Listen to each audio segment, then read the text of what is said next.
This is our subject. It's an Australian eucalyptus that's very, very old. I would say this tree is at least 150 years old. And it's truly enormous. This is the top half of the tree we're looking at. So how do we draw a tree that's this complicated, this full? And what I'd like to do in this video is to draw it through cross-hatching, to actually use hatching and cross-hatching to bring the major portion of this tree into being.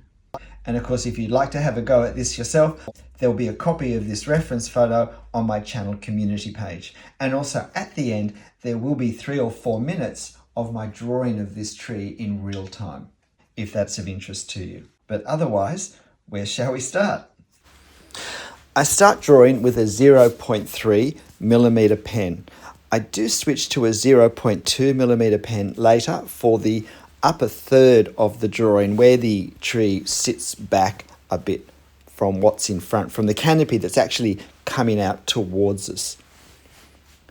So this is probably one of the most complex drawings I've done for YouTube. And I decided to start with mapping out some of the major trunks. The thing about drawing trees is that photos compress the 3 dimensions very much. It can be really quite difficult to work out exactly what's happening with the branches. And the most important thing to be aware of is what branches are coming straight out towards me, because they are severely foreshortened and can almost make no sense as a branch at all. If we can't untangle to some degree the branches, it's going to be very hard to represent them with some sense of realism. The other thing, though, that we don't want to do is we don't want to draw too much branch network all at once, all with the one line connecting the branches up with each other, because the branches are interrupted by other branches coming in front of them, and also by leaves and the foliage and other bits and pieces as well. So we want to leave space for the breaks that are going to happen. So when we look at our branches, before we do the lines for them for each side of the branch, it's important that we get a sense of how far can I go before something comes across the front of this branch, because it's far more effective technique-wise to leave a gap for something that's in front of the branch than to think, oh, I can just do some lines over the top of these lines and it won't really matter because there's going to be so many lines. It really is better to leave a gap if we can. And I think in the end, often we can draw better branches if we draw them in shorter bursts, if we don't try and do 2 long snake-like lines the same distance apart. The other thing to really try and work out when we look at our branches, particularly in a tree such as this, so this does depend on the type of tree and how the branches grow, but particularly for Australian gums, the branches often curl and writhe and snake around and change direction quite abruptly. So it's also important to get a sense of where are these curves taking place, where are the direction changes happening, and I try and draw those, if you like, curved sections separately. So I often end up drawing even quite long branches in several short sections, and I find that connects better and looks more realistic at the end. So I'm starting to do some hatching for the leaves. Going to be using hatching for virtually everything except for the outlines of the branches in this tree canopy. And really, there are 2 things I'm watching out for at this point. I'm watching out for what is in effect the tops of the bunches of leaves of the canopy, particularly these ones that come out towards us, which are therefore the closest ones. And that's that dotted dashed line at the top you see with sort of three mounds of leaves.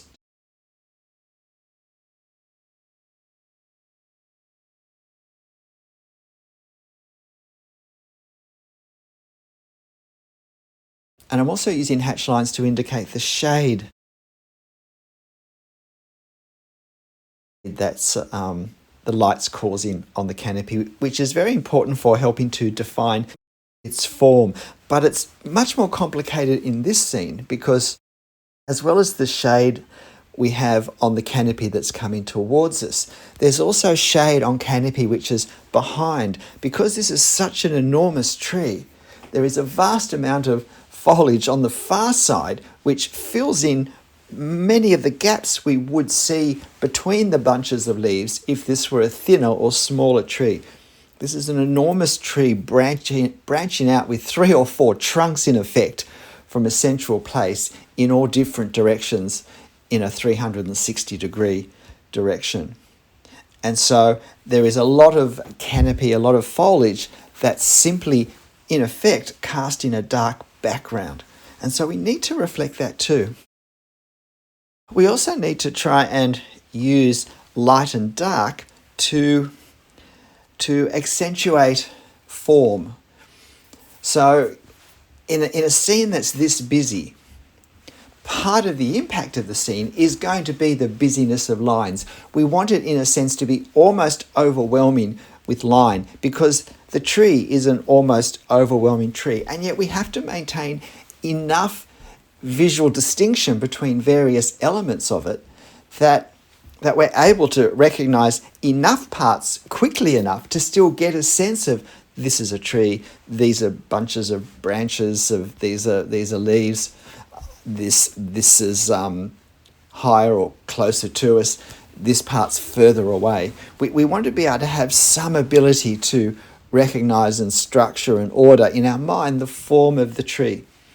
And so trying to get some clarity without making it look less, if you like, cluttered is part of the challenge.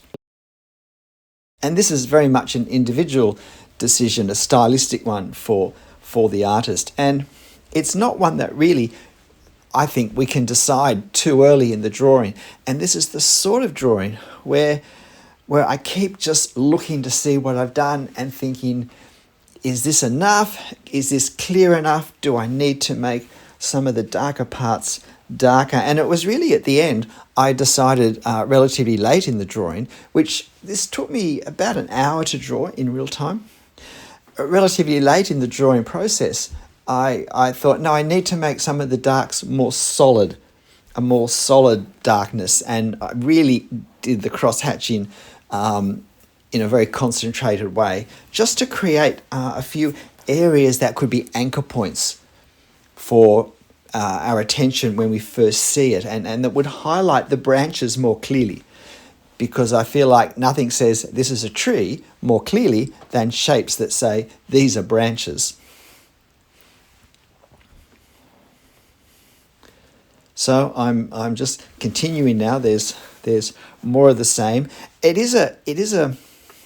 My technique here is to alternate between areas where I have if you like, a white branch going through dark background foliage, to having a dark branch with a light background. And so it's flicking from one of these situations to the other. And in doing this, I become quite free from my reference, because in the reference I also have colour, which even when the tonal values are the same, the colour difference can help provide differentiation between the branches, the leaves, the sun, the sky, and the sky. But we don't have that advantage here in black and white with lines. So at times I need to exaggerate or rearrange some of these areas of tonal contrast to accentuate enough form that, as I said before, we can form in our mind a relatively easy enough concept of what this is.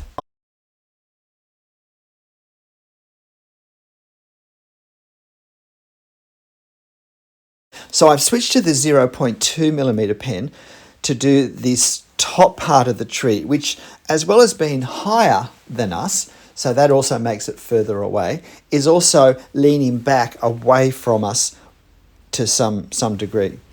And so I'm hoping that by using the lighter pen, even though there's still going to be an awful lot of line work and an awful lot of hatching and cross-hatching happening, that it will give a sense of this being further away, and if you like, a separate part of the tree, that there's a part of the tree that's closer and a part of the tree that's moving back. And I think with the actual original that does show itself. I'm not sure on the camera whether these thinner lines are going to look quite as thin as they do in life, or at least quite as thinner than the 0.3 millimeter lines.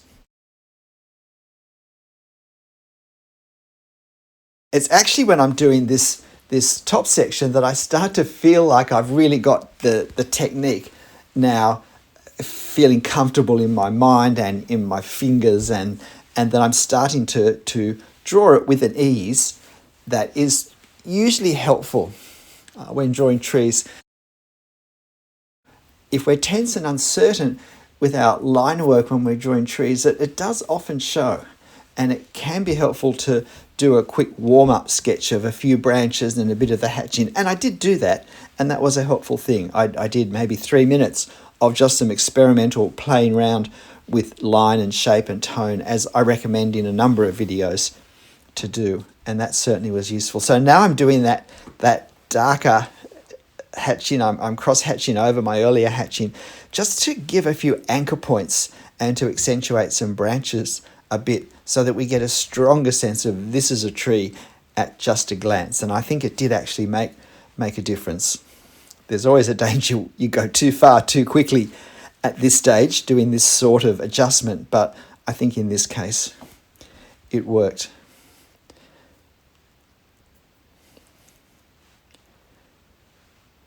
And in a moment, I'll show some of the drawing in real time. So if this is of interest to you, then don't go away after the outro, and you can watch how it actually happened in real time.